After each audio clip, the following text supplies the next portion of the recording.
আসসালামু আলাইকুম রহমতুল্লাহি ওয়া বারাকাতুহু। বাগেরহাট জেলার মোড়লগঞ্জ থানা সন্ন্যাসী বাজার সংলগ্ন হাই স্কুলে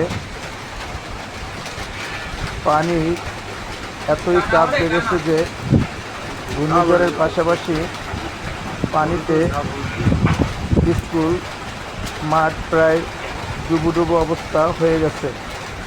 এক কথায় স্কুল মাঠ ডুবে গেছে বললেই চলে এবং স্কুলের উপরে অনেকগুলো গাছ পড়ছে, চাইরো সাইডে অনেকগুলো গাছ পড়ছে এবং সন্ন্যাসী থেকে চালটাগুনে যাওয়ার যে রাস্তা সেটা গাছ পড়ে আটকে গেছে।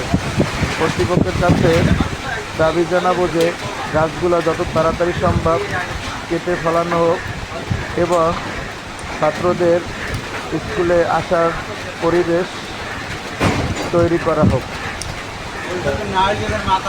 ভিতরের পানি